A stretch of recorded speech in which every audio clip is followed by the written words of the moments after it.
Belum join. Nih, saya mulai. Bismillahirrahmanirrahim. Assalamualaikum warahmatullahi wabarakatuh. Waalaikumsalam warahmatullahi warahmatullahi wabarakatuh. Rabbi shrah li sadri wa yassir li amri wahlul 'uqdatam min lisani yafqahu qawli. Rabbi zidni ilma warzuqni fahma bi rahmatika ya arhamar rahimin. Selamat pagi ya teman-teman semuanya, khususnya kelas 4A pagi di mata kuliah e-commerce, karena masih nuansa Idul Fitri ya. Saya pribadi mengucapkan taqabbalallahu minna wa minkum, taqabbal ya karim. Semoga semua amal ibadah kita bisa diterima oleh Allah Subhanahu wa taala ya. Dan saya pribadi mohon maaf jikalau selama saya mengampuh mata kuliah e-commerce ada salah kata ataupun salah perbuatan, mohon dimaafkan gitu ya, karena kita masih bernuansa Idul Fitri ya, meskipun sejak kita perkuliahan masih secara virtual ya. Ada yang di perpustakaan, ada yang di lorong ya, di lorong kampus ya. Kemudian ada yang masih di kantor, kemudian ada yang di ruangan di tempat kerja gitu ya. Kita tetap melanjutkan perkuliahan.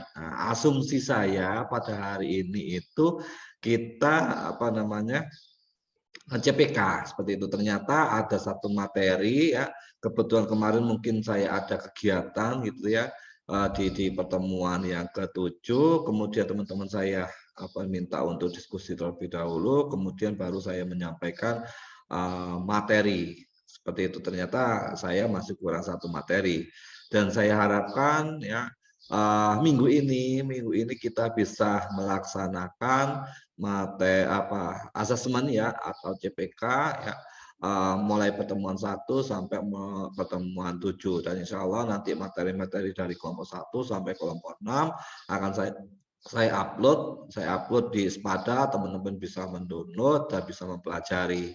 Nanti di akhir perkuliahan nanti kita kesepakatan kira-kira saya butuh, insya Allah nggak lama waktu saya untuk CPK, maksimal mungkin 1 jam. Nanti PJMK saya Mbak siapa? Mbak Nazala, Mbak siapa? PJMK saya Mbak Nisabella. Ya, ngapunten ya. Mohon maaf. Ini Mbak Nisabella bisa koordinasi dengan teman-teman. Kira-kira kapan kita bisa melaksanakan CPK? Saya butuh insya Allah cuma 1 jam. Mungkin bisa siang. Kalau pagi itu saya kebanyakan penuh kecuali hari Rabu. Tapi kalau hari Rabu besok kebetulan saya ada rapat seperti itu. Kalau siang di atas jam 1 kita bisa melaksanakannya. Jadi nanti Mbak Isabella koordinasi dengan teman-teman kira-kira hari apa yang bisa kita gunakan untuk asesmen seperti itu. Pertemuan 2 ya, pertemuan 2 sampai pertemuan ke-7, kelompok 1 sampai kelompok 6 begitu. Oke teman-teman. Dari sini mungkin sebelum saya melanjutkan, teman-teman bisa mengaktifkan kameranya biar kita enak bisa berkomunikasi, meskipun sudah ada yang di perpustakaan, ada yang di lorong, ada yang masih di tempat kerja gitu ya mungkin, atau masih di rumah seperti itu, atau masih perjalanan ke kampus, bisa mengaktifkan kameranya. Oke, pada hari ini oke, terima kasih Mas Muhammad Azza, Devlin, kemudian Zayat, bisa diaktifkan kameranya. Zulfikar, silakan bisa diaktifkan kameranya. Oke.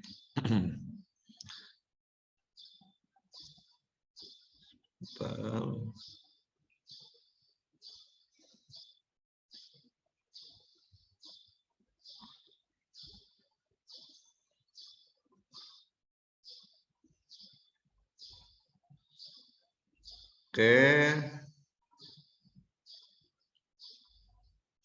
Sudah diaktifkan. Devlin, bisa diaktifkan kameranya. Zulfikar, di manakah orangnya ini? Oke.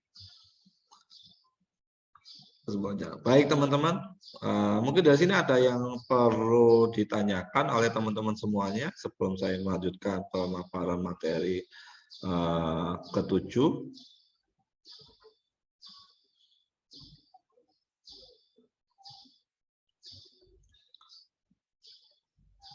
Nah, ada yang ditanyakan?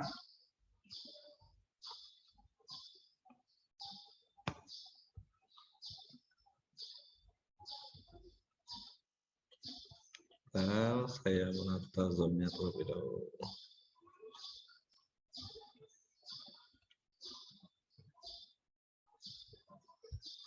Oke, teman-teman.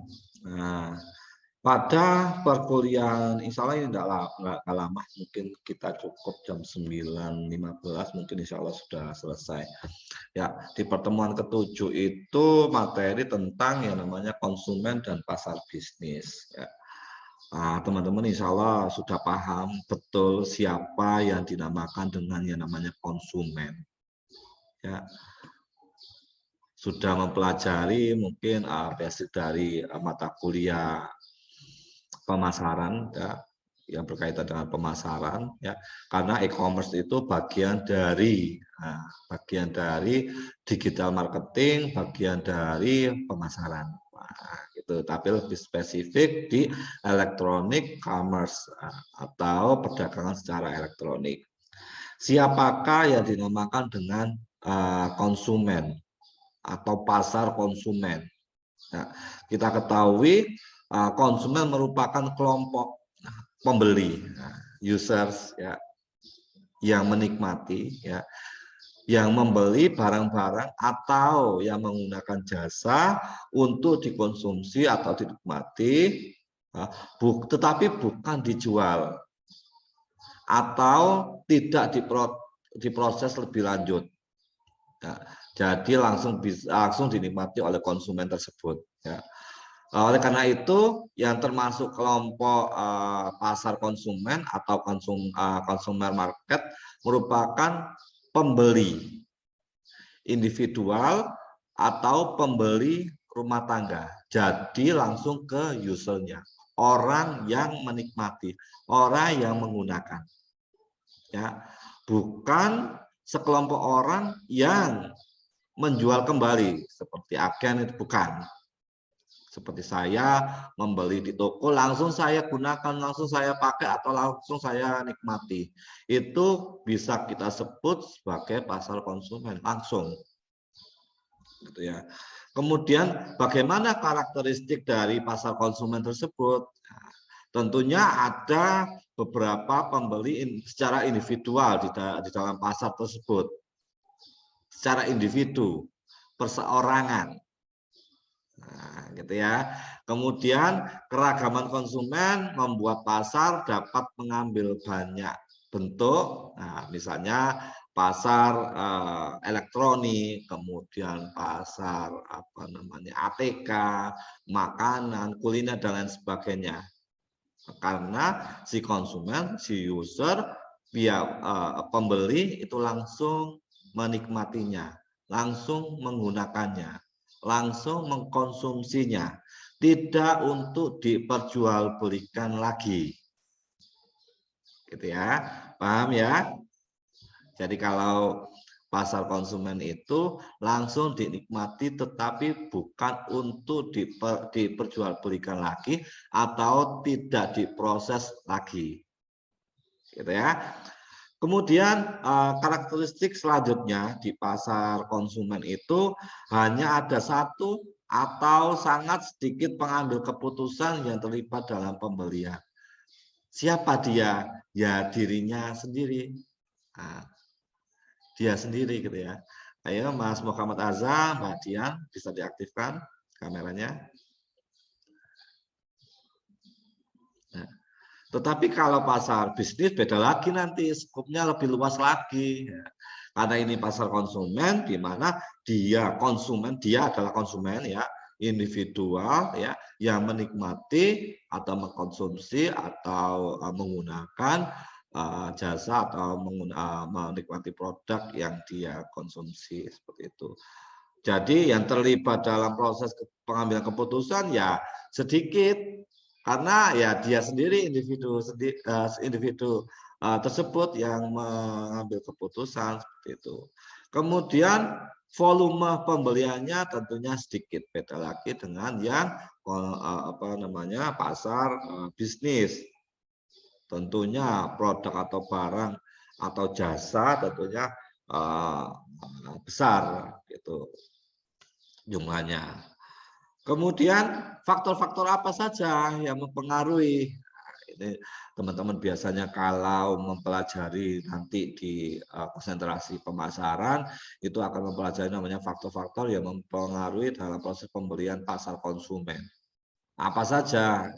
Ini sebagai indikator teman-teman khususnya ingin meneliti tentang keputusan pembelian. Ada yang dikatakan yang namanya itu faktor budaya, ya. Kemudian faktor sosial ekonomi itu bisa mempengaruhi proses pembelian, ya. Kemudian faktor pribadi, ya ini paling menentukan gitu kan, dia memutuskan beli atau tidak. Kemudian faktor psikologis. Faktor psikologis itu salah satu contoh, kalau udah beli itu enggak enak. Karena secara psikologis mempercayai bahwa itu harus dibeli. Barang atau produk atau jasa itu harus kita gunakan seperti itu. Ya. Kemudian ada 7 anggota ya dalam proses pembelian pasar konsumen. Nah, siapa saja itu? Ada yang namanya pencetus, inisiator. Ada yang dinamakan namanya pemakai atau users, ya. Users itu kayak pembeli, konsumen itu bisa kita katakan sebagai pemakai gitu ya, usersnya. Kemudian pemberi pengaruh. Nah, pemberi pengaruh ini atau bisa kita sebagai influencer, bisa keluarga, bisa teman, kemudian lingkungan yang ada di sekitar kita gitu ya, bestinya, pacarnya itu influencers atau pemberi pengaruh. Ayo nang beli, karena kalau nggak beli gini nih, memberikan pengaruh. Atau influencer yang lainnya eksternal di luar dari lingkungan kita. Kemudian yang selanjutnya yang keempat itu pengambil keputusan, decisors ya. Siapa itu? Ya dia sendiri atau bisa dipengaruhi ya influencer. Nah tadi yang teman-teman mempengaruhi teman-teman untuk proses pembelian gitu kan. Kemudian ada lagi yang namanya pembeli, buyers. Kemudian ada penjaga gerbang atau gatekeepers. Gitu. Kemudian ada di dalam pokok bahasan konsumen dan pasar bisnis itu ada pemasaran one to one atau satu ke satu. Maksudnya bagaimana toh Pak? One to one marketing itu di mana teknik pemasaran sebuah produk atau jasa dengan cara memberikan produk dan jasa kepada pelanggan sesuai dengan hasil identifikasi terhadap kebutuhan dan referensi mereka masing-masing, sesuai dengan kebutuhan dari konsumen. Ada dua jenis one to one marketing, ada secara personalization, ada yang secara customization. Nah, ini sudah diuraikan oleh anggota kelompok 6 ya. Apa itu yang dinamakan one to one marketing ya, by personalization ya, dan juga one to one marketing by customization. Kalau one to one marketing by personalization itu terjadi ketika perusahaan mengambil keputusan marketing mix. Tahu enggak teman-teman marketing mix? Ada yang sudah tahu marketing mix? Ada berapa macam marketing mix?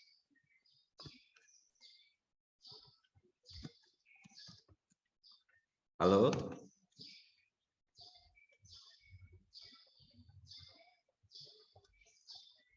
Marketing mix? Ada yang paham?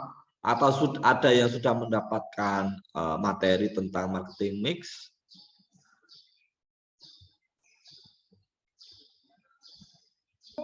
Masih belum, Pak. Oh, masih belum. Oke, baik. Jadi saya ungkap saya uraikan secara garis besar saja. Jadi kalau marketing mix itu bagian dari pemasaran di mana ada tujuh konsep ya, 7P ya, yang berkaitan dengan marketing mix, yaitu yang lama kan 4P. Itu bisa itu place atau tempat, produk, promotion, dan price. Ya, karena dikatakan marketing mix, maka ditambahi yang namanya 3P lagi. Apa itu? People, ya, proses, dan physical evidence. Ya, jadi kalau marketing mix itu kan 4P plus 3P, jadi ada 7P. Ya, itu place, tempat, produk, kemudian promotion itu promosi, price harga, people orangnya, ya, proses, kemudian physical evidence itu bukti fisik. Itu merupakan konsep 7P. Nanti teman-teman insya Allah kalau khusus di pemasaran itu akan mempelajari, dan di mata kuliah yang berkaitan dengan pemasaran, di kitab marketing atau di bidang pemasaran yang lainnya, insya Allah akan mempelajari lebih lanjut. Ya. Jadi 7P, ingat-ingat 7P itu 4P plus 3P. Nah, untuk yang 3P, yang 4P itu kan tempat, produk, promosi, harga. Ya, kalau yang 3P tambahannya itu ya, yaitu orang, ya, proses, dan bukti fisik, atau people, proses, dan physical evidence. Itu ya, teman-teman mungkin harus lebih familiar, terutama nantinya yang ingin mengambil konsentrasi di pemasaran, gitu ya. Oke. Saya lanjutkan, yang one to one marketing ya, yang diuraikan oleh anggota kelompok 6 itu kan yang jenis pertama yang berkaitan dengan personalization, itu perusahaan yang punya peran dalam proses pengambilan keputusan. Ya. Tetapi kalau customization, custom ya, itu lebih kepada pelanggan yang lebih berperan banyak untuk proses pengambilan keputusan. Ya, paham ya? One to one marketing ada 2 jenis, ya, yaitu yang pertama personalization, itu perusahaan yang memiliki peran penting dalam proses pengambilan keputusan, gitu ya. Tetapi kalau yang kedua customization, itu ketika ya, pelanggan sendiri yang mempunyai peran penting dalam proses pengambilan keputusan. Itu dalam konsep one to one marketing, pemasaran satu ke satu. Nah, kalau nggak tahu apa namanya one to one marketing, artinya itu pemasaran satu ke satu, one to one, gitu ya. Oke, kemudian saya lanjutkan. Disebutkan lagi juga kekuatan yang mempengaruhi pemasaran one to one atau one to one marketing. Nah, pertama yaitu tentunya membantu yang lebih beragam, kemudian konsumen yang menuntut lebih banyak dan mempunyai waktu sedikit, kemudian permintaan untuk tanggung jawab sebuah proses pemasaran. Ya. Keuntungan dan kelemahan dari marketing one to one atau pemasaran satu ke satu atau one to one marketing, itu diantaranya yaitu kemampuan untuk mengidentifikasi para pelanggan yang lebih banyak dan paling sedikit menguntungkan. Artinya apa? Kita akan mengetahui banyak sekali kebutuhan dari masing-masing pelanggan, beraneka ragam ya, jenis-jenis kebutuhan dari konsumen.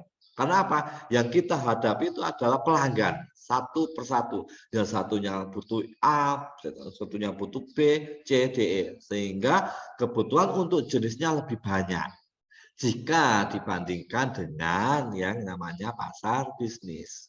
Kalau pasar bisnis kan dia fokus dalam satu bidang gitu kan. Karena dia akan diproses ulang atau diperjualbelikan lagi seperti itu ya. Kemudian kemampuan untuk menciptakan hubungan jangka panjang dengan para pelanggan, kemampuan untuk upaya pemasaran yang hanya kepada orang yang kemungkinan tertarik saja, kemudian kemampuan untuk mengujarkan, menyampaikan pesan yang beraneka ragam bagi konsumen yang berbeda dan meningkatkan pengetahuan mengenai para pelanggan dan calon pelanggan. Seperti itu. Ya. Kemudian aplikasi one-to-one marketing. Apa itu? Merupakan sebuah sistem pemasaran yang seperti halnya multi-level marketing. Hanya saja pada aplikasi one-to-one marketing ini hanya satu level. Sistem keanggotaannya member get member dengan menempatkan semua downline sebagai level pertamanya. Karena kenapa? Kalau level 1? Ya karena kita langsung kepada konsumen, tidak membentuk agen baru. Langsung ke usernya. Ya. Kemudian 3 tingkatan dari database one-to-one marketing. Ini mungkin teman-teman juga mengetahui tentang jenis-jenis dari perdagangan secara e-commerce ya, jenis-jenis e-commerce itu ya. Kalau di sini di one-to-one marketing itu ada yang namanya satu ke satu, one-to-one. Ya, kemudian ada lagi satu ke banyak, one to many. Kemudian banyak to banyak, many to many. Kalau di jenis-jenis e-commerce mungkin teman-teman paham ya namanya konsumen to konsumen ya, C to C ya, C to B, konsumen to business atau juga business to business. Banyak to banyak. Itu bisa dikatakan seperti itu. Ya. Kemudian yang berkaitan dengan demografi konsumen dan juga kesetiaan konsumen untuk pengambil keputusan untuk membeli atau tidak. Di mana demografi mempengaruhi konsumen dalam proses pengambilan keputusan. Apa saja karakteristik dari demografi itu yang bisa mempengaruhi proses pengambilan keputusan? Mungkin ada yang tahu, kelompok 6 mungkin. Karakteristik dari demografi yang bisa mempengaruhi proses pengambilan keputusan proses pembelian. Kelompok 6 hadir di sini enggak ya? Kelompok 6 konsumen dan pasar bisnis. Karakteristik dari demografi apa saja? Contohnya kelompok 6 siapakah?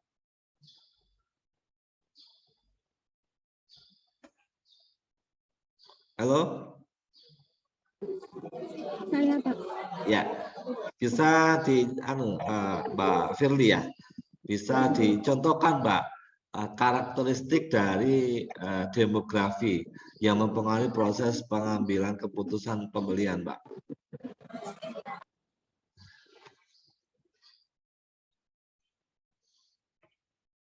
Bisa dipengaruhi oleh apa saja itu, Mbak? Karakteristik sosial demografi adalah ciri yang menggambarkan perbedaan masyarakat berdasarkan usia, jenis kelamin, pekerjaan, pendidikan, agama, suku bangsa, pendapatan, jenis keluarga, status pernikahan, lokasi geografi, dan lokasi sosial.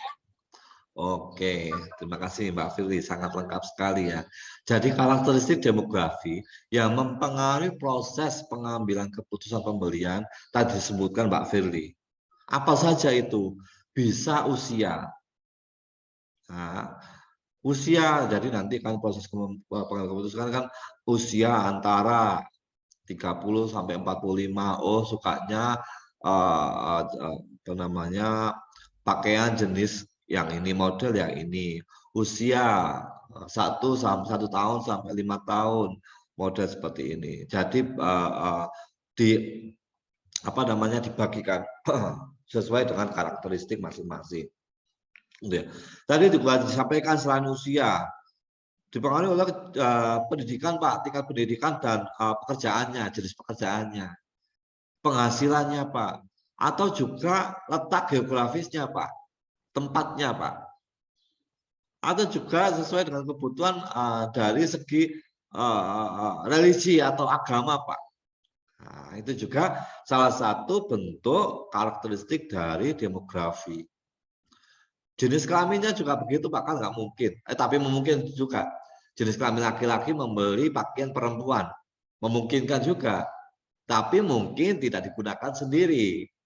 Entah itu untuk orang tuanya, untuk saudaranya, untuk bestinya, atau untuk pacarnya mungkin.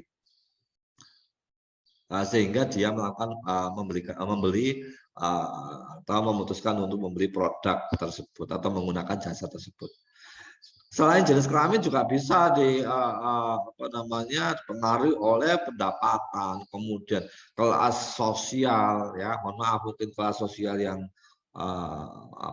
di bawah masih kekurangan, menengah, kemudian atas juga memiliki perbedaan dalam proses pengambilan keputusan pembelian seperti itu.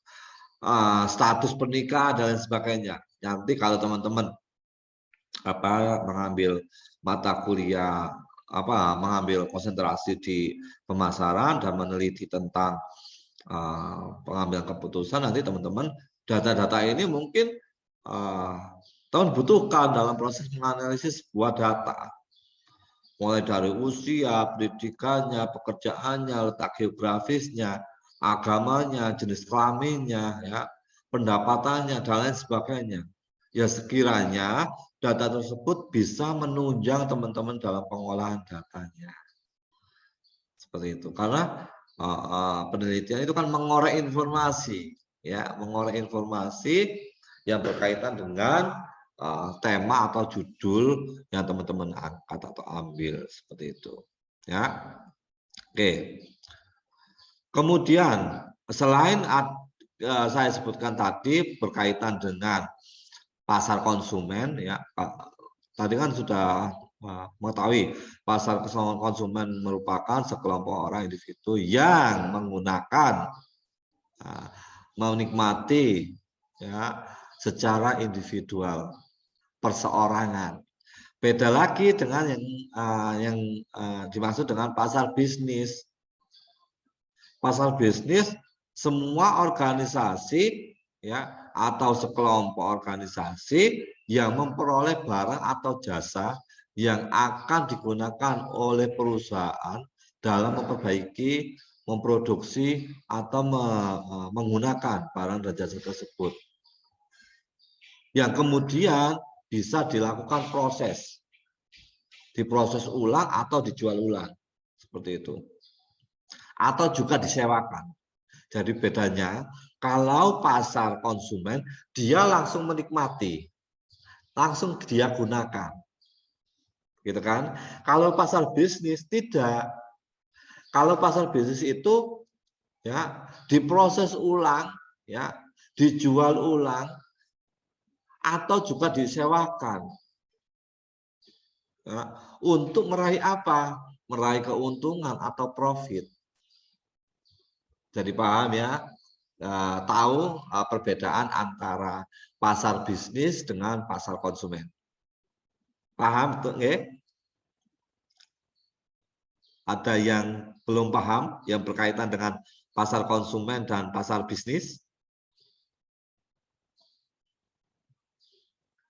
Coba saya yang pengen tahu, coba perbedaan antara pasar konsumen dengan pasar bisnis, Mbak siapa ini, Mbak atau Mas ini ya. Saya coba secara acak, yang kameranya mati, saya Mbak Zulaika, saya tanyai yang kameranya nggak aktif. Mbak Zulaika, saya bisa di apa namanya diceritakan berdasarkan versinya Mbak Zulaika setelah mendapat penjelasan dari saya, apa sih yang dikatakan pasar bisnis dan pasar pasar konsumen itu?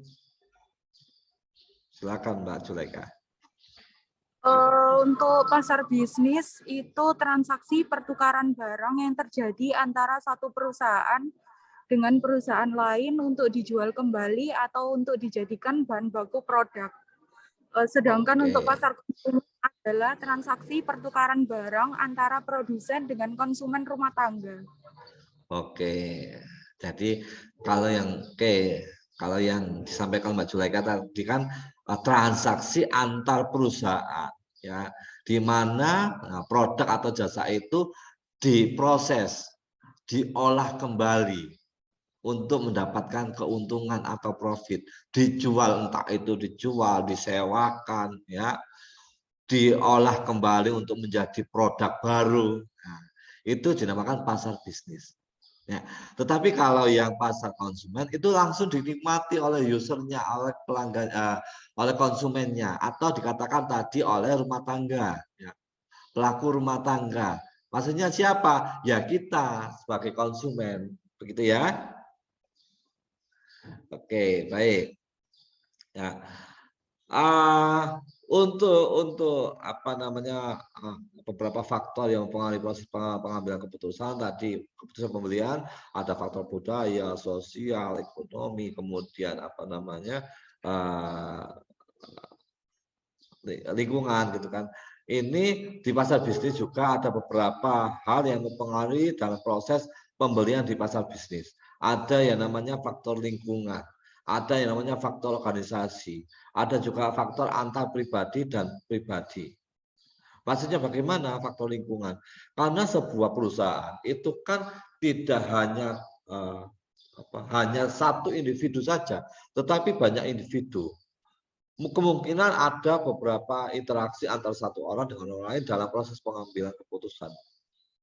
Entah itu dari pihak marketing dengan gudang, kemudian dari pihak keuangan, dan itu jadi ada interaksi. Banyak hal yang perlu dipertimbangkan dalam proses pengambilan keputusan dalam proses pembelian pada pasar bisnis. Ya. Faktor organisasi. Ya, tentunya dalam proses pengambilan keputusan ada prosedur tertentu yang diterapkan oleh perusahaan. Tidak semena-mena langsung beli, langsung ambil suatu barang, ya, tanpa memperhatikan dari prosedur yang ada di sebuah perusahaan. Beda dengan yang pasar konsumen. Kalau pasar konsumen kan yang mempengaruhi kan dia sendiri.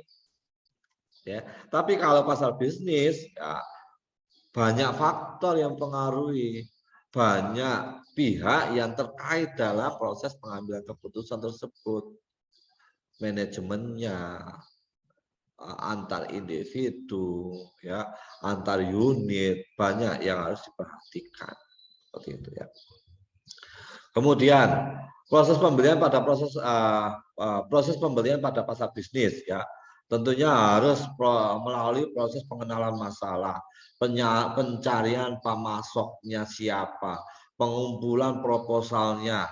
Nah, biasanya kan teman-teman kalau membeli sesuatu kan lihat dulu referensinya ya. Sama dengan perusahaan. Nah, butuh yang namanya katalog. Nah, proposal dari perusahaan-perusahaan yang besar. Contohnya seandainya kita sebagai agen, tentunya produk si A, si B, si B, si C kita kumpulkan terlebih dahulu, kita pertimbangkan mana yang harus kita dahulukan untuk proses pembeliannya, gitu kan. Kemudian spesifikasi pemesanan produk atau barang harus lebih jelas, ya. Kemudian tentunya yang terakhir, kalau sudah sepakat dengan satu perusahaan dengan perusahaan lainnya, mengelola hubungan antara perusahaan satu dengan perusahaan yang lain sehingga nanti ada interaksi proses penjualan dan pembelian. Gitu. Ya.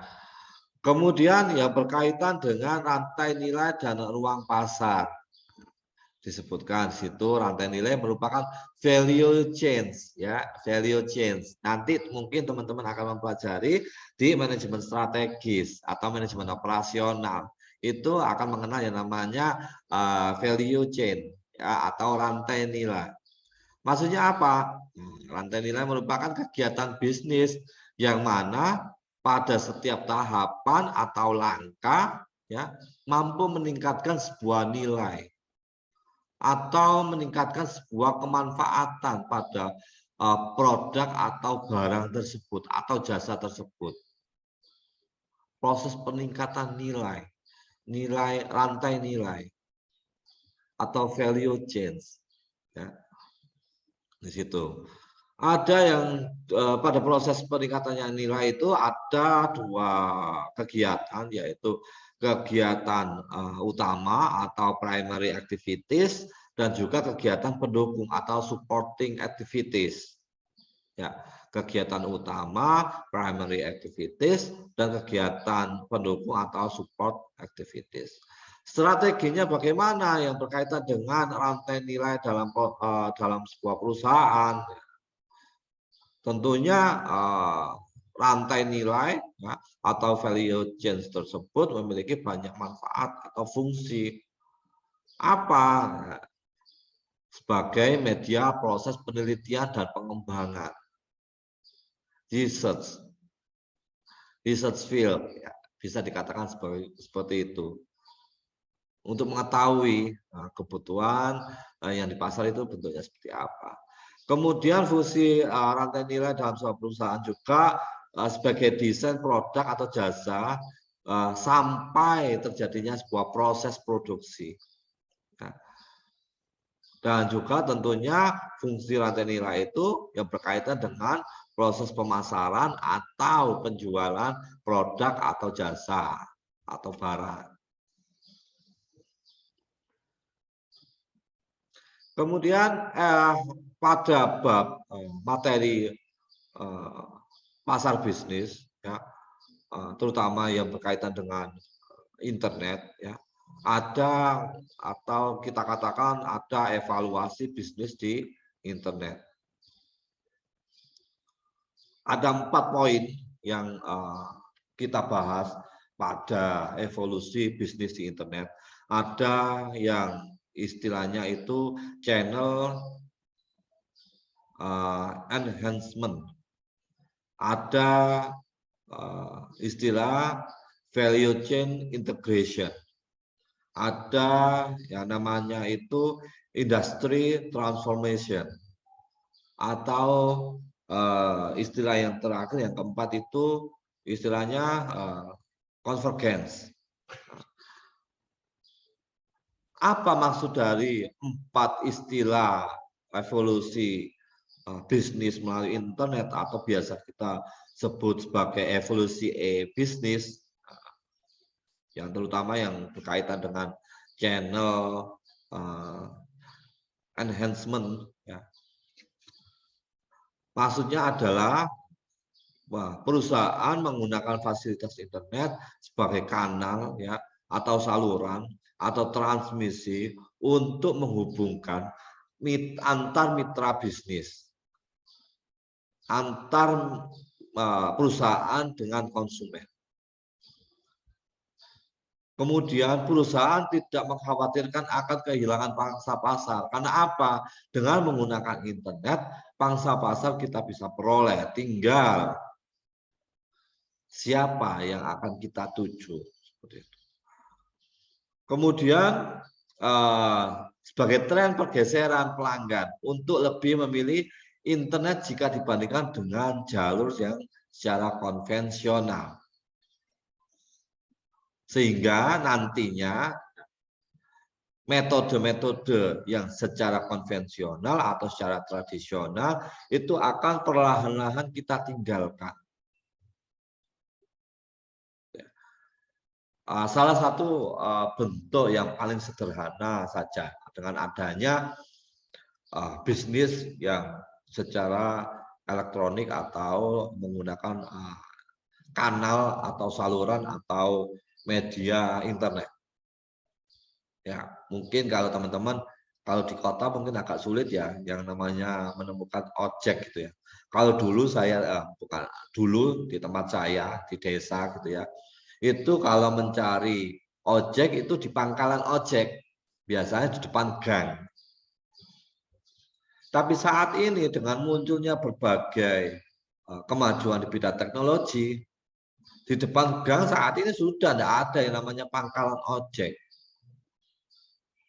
Karena apa? Si Pak Ojeknya itu sudah memanfaatkan fasilitas yang berhubungan dengan internet. Memanfaatkan aplikasi-aplikasi yang profesinya sama, tapi sangat menguntungkan, tetapi bisa diakses oleh siapapun dan dimanapun. Seperti Gojek, kemudian apa namanya, Grab, gitu kan. Memanfaatkan fasilitas tersebut bisa istilahnya mencari konsumen seluas-luasnya. Kalau dulu enggak, nunggu orang turun dari land ya, kemudian berebut mencari konsumen sebagai pelanggan dia yang menggunakan jasa dia. Tapi kalau sekarang enggak, dengan menggunakan aplikasi kita bisa melihat di situ. Ya, apalagi profesi ojek itu ya tidak hanya orang ya, diekspansi, dikembangkan ya dengan namanya aplikasi yang namanya GoSend, kemudian GoFood ya, yaitu yang produknya produknya dari Gojek. Belum lagi satu HP, beberapa application ya seperti Shopee Food ya, kemudian Grab dan lain sebagainya. Salah satu media yang bisa dimanfaatkan seperti itu. Itu merupakan evolusi perubahan-perubahan dengan adanya perkembangan-perkembangan sebuah teknologi. Ya. Ada juga company profile. Nah, kalau teman-teman mungkin yang dulu pernah kerja di sebuah industri gitu ya, yang namanya company profile itu perusahaan harus mencetak sebuah buku sebagai profilnya perusahaan, dicetak, dijilid seperti buku. Tapi sekarang dengan adanya kemajuan teknologi, website, perusahaan tidak perlu, bukannya tidak perlu ya, meminimalisir. Sudah meminimalisir, tetap mencetak tapi sesuai dengan kebutuhan saja. Paling 1 atau 5 pieces saja atau 100 gitu ya kalau perusahaan besar. Tapi company profile itu bisa dimanfaatkan ya, bisa dikembangkan melalui yang namanya website company profile. Nah, sehingga bisa mengurangi biaya operasional sebuah perusahaan. Ya, kita cetak satu buku bisa mencapai 50 sampai 150 ribu. Itu untuk kita menawarkan sebuah produk kita ke perusahaan atau mitra atau konsumen. Kita bagi-bagikan.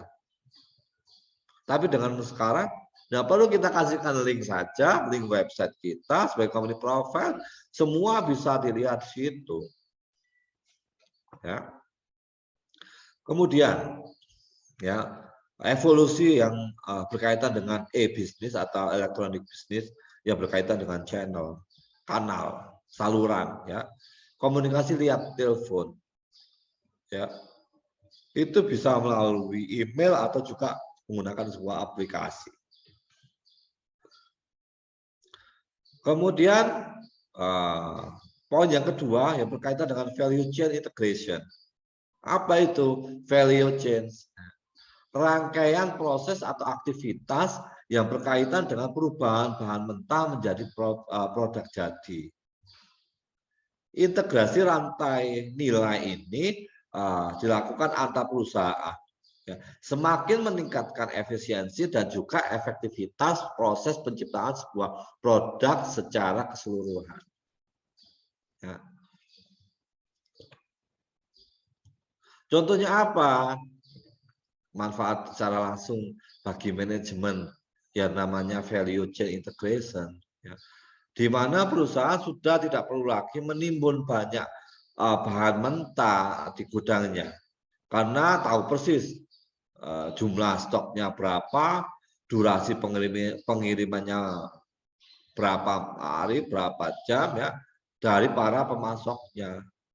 Kalau dulu kan udah kita tidak ada apa namanya kemajuan itu secara manual, kita timbun semua bahan mentah kita tanpa harus mempertimbangkan akan dikirim lagi kapan, stoknya akan habis berapa, itu secara konvensional, secara tradisional. Kalau sekarang sudah stok di gudang ada berapa bisa terlihat melalui aplikasi. Nah, itu bisa dikaitkan dengan yang namanya value chain integration, integrasi, ya, nilai rantai nilai seperti itu. Kemudian yang poin ketiga yang berkaitan dengan industry transformation, ya berkaitan dengan evolusi e-bisnis. Apa sih Pak kaitannya industry transformation dengan evolusi e-bisnis?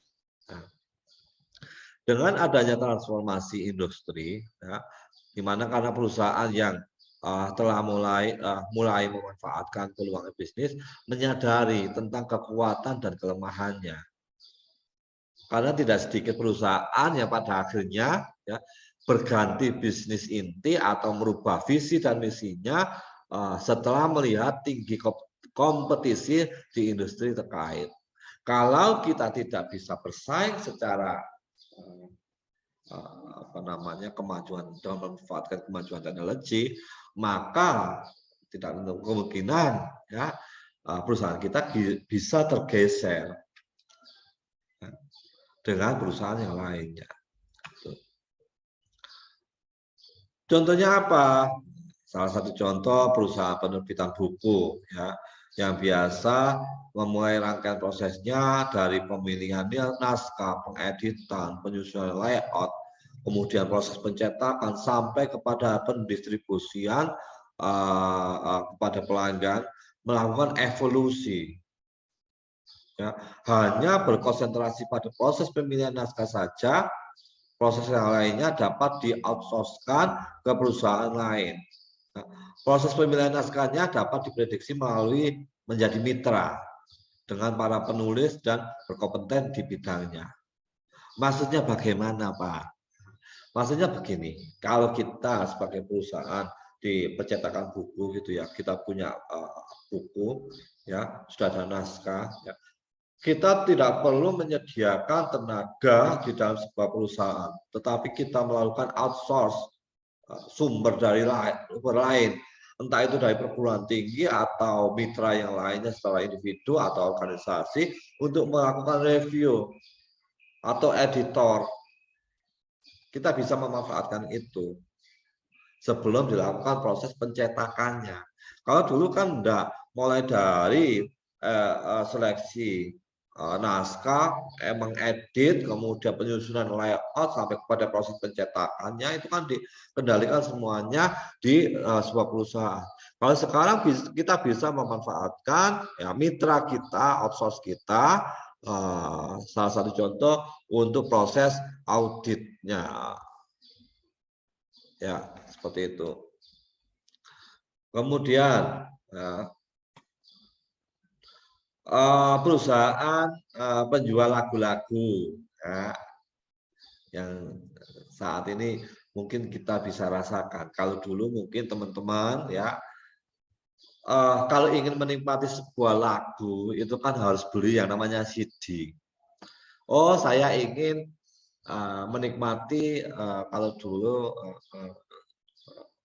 siapa itu lagunya Inul gitu ya, yang diiringi oleh New Palapa, maka mau tidak mau ya, saya harus beli namanya CD kepingan ya New Palapa yang ada isinya si Inul itu ya, untuk menikmati lagu tersebut.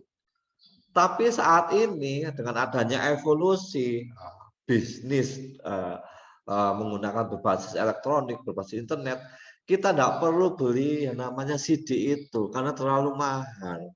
kita bisa menikmati ya layanan yang sudah disediakan di internet. Ya, mungkin ada yang berbayar, ada yang tidak berbayar.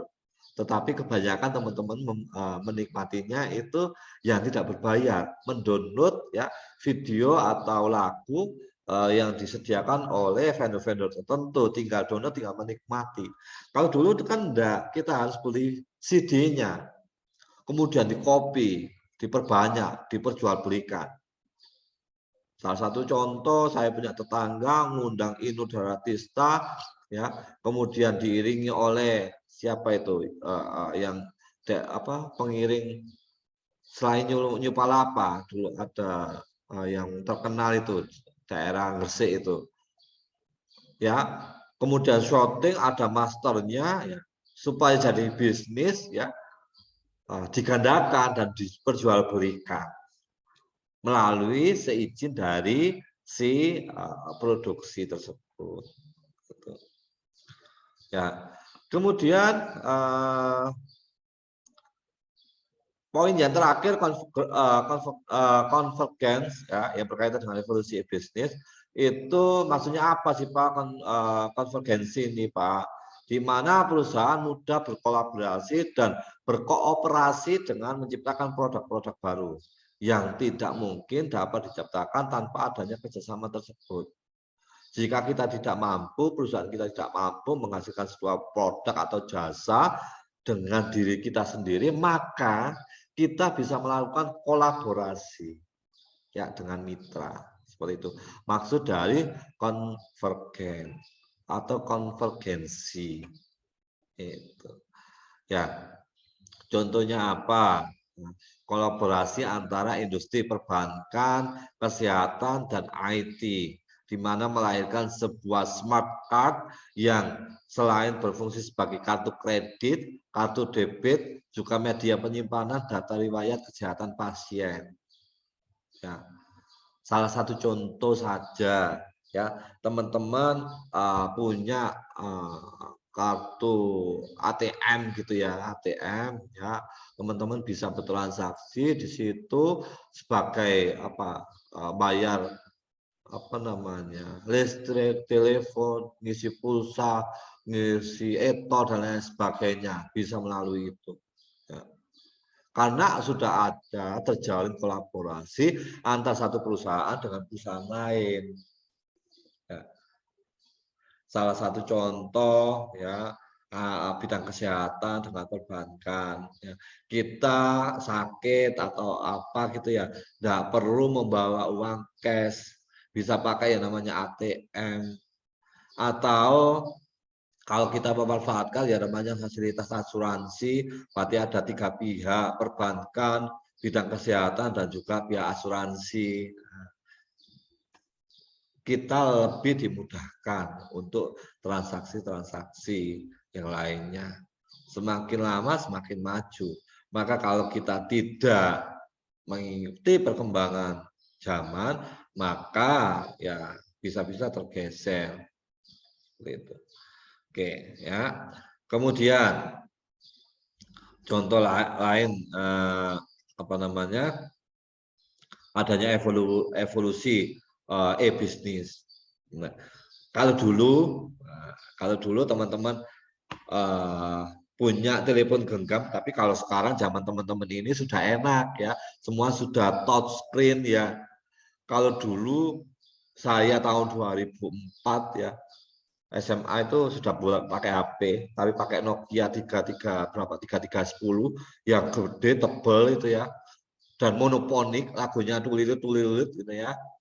Hanya bisa untuk telepon dan SMS. SMS pun terbatas hanya 256 karakter.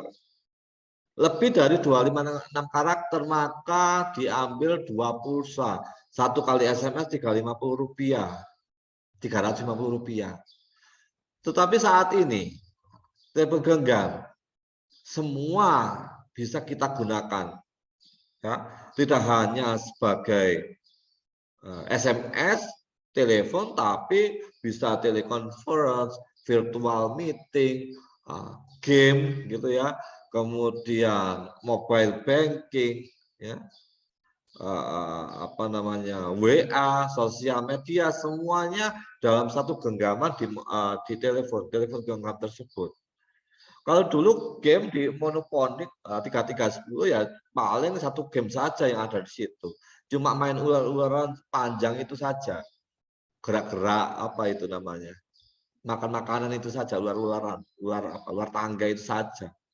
Kalau sekarang kita bisa bergonta-ganti game macamnya banyak sekali asal ada akses untuk internet saja. Ya.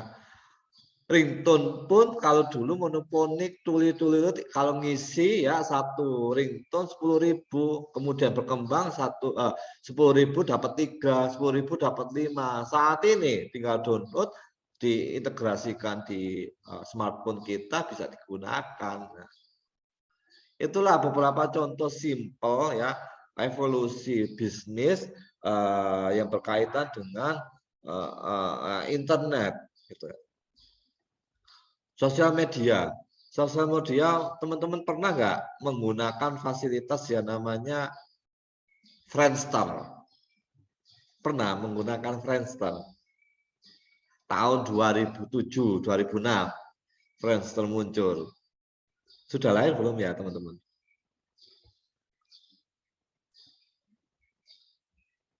Ada yang pernah memanfaatkan namanya Friendster? Ada enggak? Enggak tahu ya? Mas Haris mungkin pernah menggunakan fasilitas Friendster? Mas Haris? Muhammad belum pernah ya. Jadi Friendster itu dia muncul 2006-2007 insya Allah. Ya, dia fiturnya sama seperti kayak Instagram atau Facebook.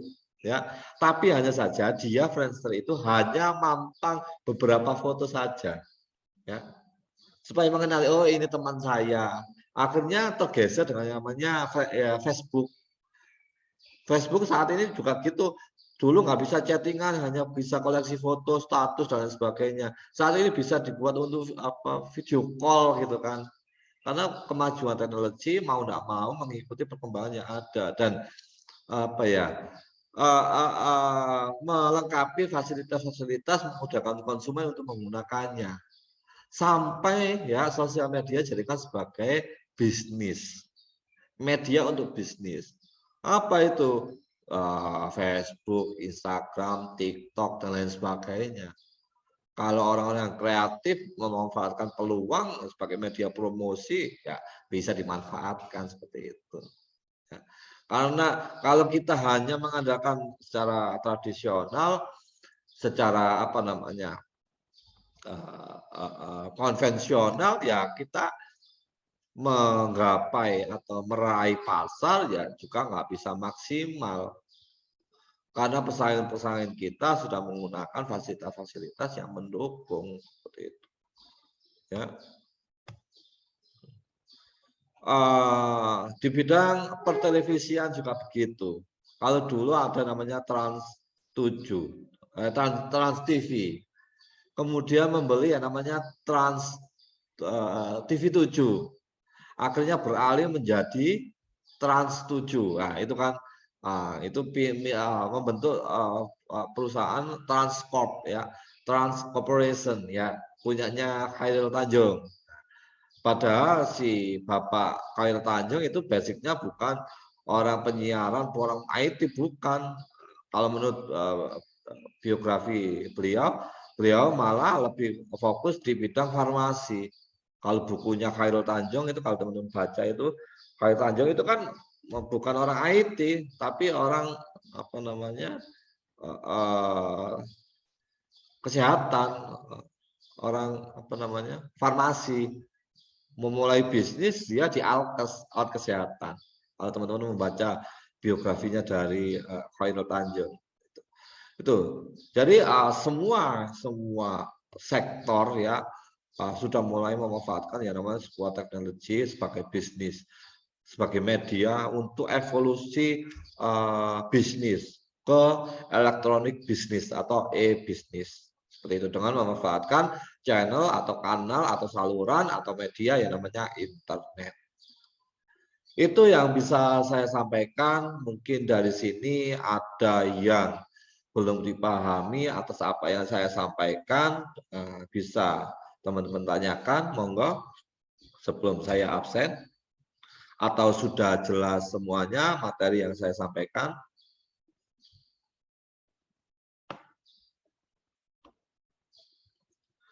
Silakan, mungkin ada yang ditanyakan, ada yang belum dipahami, teman-teman.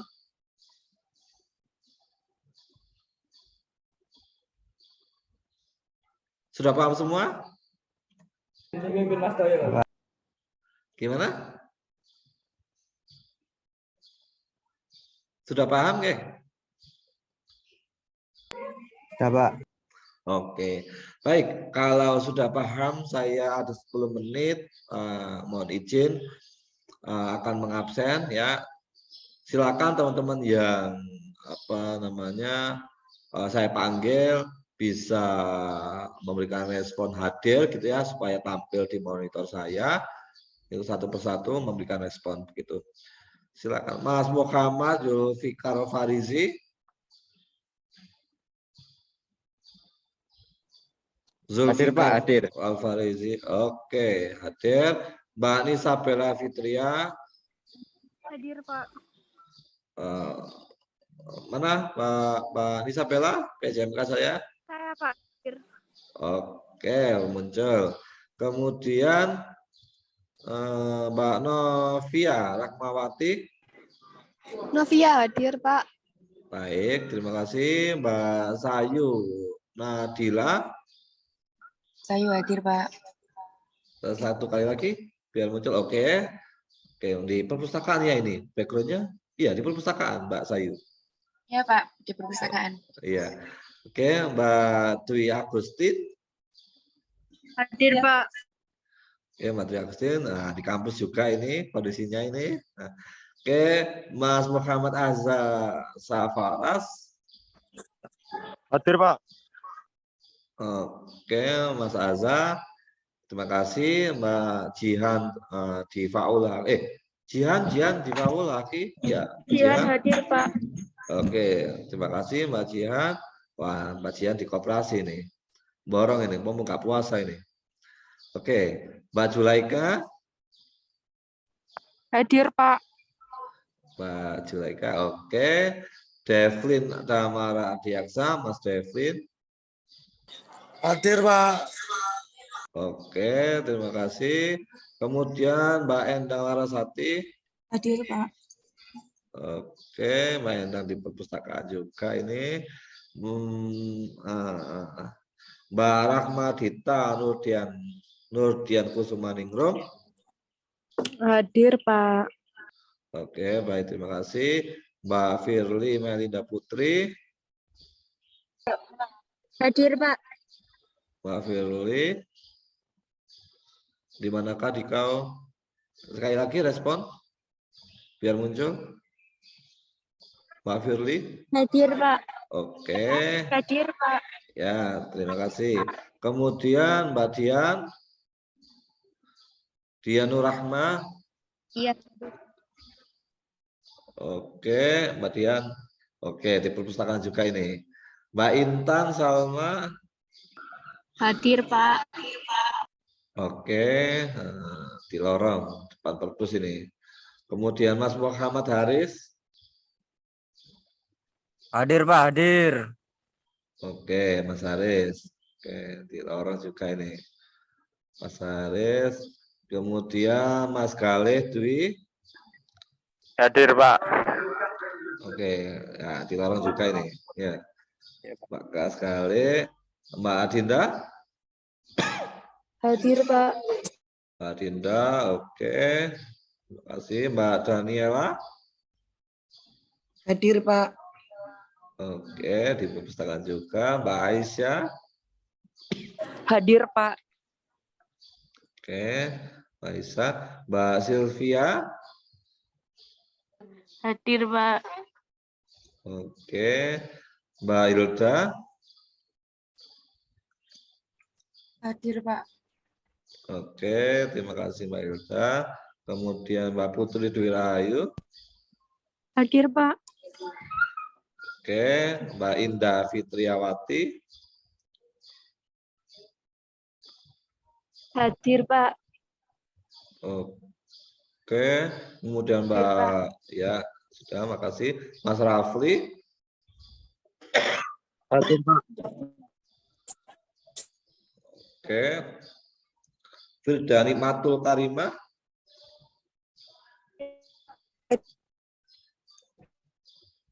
Firda. Oke, sudah muncul. Zayan Fayi Alif. Mas Zayan. Hadir, Pak. Mas Zayan. Hadir, Pak. Oke, sudah muncul. Mbak Tiara. Hadir, Pak. Mbak Tiara muncul. Nah, di lapangan Mbak Tiara. Kemudian Mbak Nur Sayyidah. Hadir, Pak. Oke. Kemudian Mbak Dwi Maunatul Zuliana. Hadir, Pak. Oke. Kemudian Mas Muhammad Asad Rosyati. Hadir, Pak. Oke, baik. Terima Hadir. kasih. Oke, terima kasih. Alhamdulillah semuanya hadir semua untuk kelas pagi. Nanti bisa dicek pertemuan 1 sampai pertemuan 7 sudah saya masukkan ke Siakat ya, teman-teman. Alhamdulillah mulai pertemuan 1 sampai pertemuan ke-7 kelas A pagi ini semuanya hadir semua. Oke, teman-teman. Jadi hanya satu informasi kepada Mbak Isabella, minta tolong nanti bisa koordinasi ya dengan teman-teman kira-kira hari apa kita melakukan JPK di minggu ini. Di minggu ini saya butuh insya Allah 1 jam. 1 jam insya Allah 1 jam 15 menit lah. Kalau teman-teman tepat waktu insya Allah 1 jam terselesaikan ya materinya di pertemuan 2 sampai pertemuan 7, kelompok 1 sampai kelompok 6. Nanti insya Allah saya upload satu persatu itu. Mbak Isabella, kalau sudah ditentukan harinya, minta tolong dikomunikasikan ke saya, dikonfirmasikan ke saya, kira-kira hari apa, jam berapa, gitu. Kalau pagi, insya Allah kebanyakan saya kelas pagi soalnya, mungkin kalau bisa siang, gitu. Ya. Kemudian setelah CPK assessment, kita akan melakukan perkuliahan secara offline, ya, ruangannya sesuai dengan jadwal, gitu, nggih? Gitu. Mungkin dari sini ada yang disampaikan atau ada yang ditanyakan, teman-teman, silakan sebelum saya akhiri. Tidak ada, Pak. Ya, kita ya. Oke. Baik, terima kasih teman-teman sudah mengikuti perkuliahan materi ke-7 mata kuliah e-commerce. Semoga apa yang saya sampaikan, apa yang saya tambahkan materinya memberikan manfaat kepada teman-teman semuanya. Dan mohon maaf apabila ada kata-kata saya yang kurang berkenan pada saat saya memberikan penjelasan ya. Mohon dimaafkan. Saya akhiri pertemuan pada hari ini dan saya ucapkan terima kasih teman-teman. Wassalamualaikum warahmatullahi wabarakatuh. Waalaikumsalam warahmatullahi wabarakatuh. Ya. Oke teman-teman, terima kasih. Saya izin untuk menutup Zoom-nya.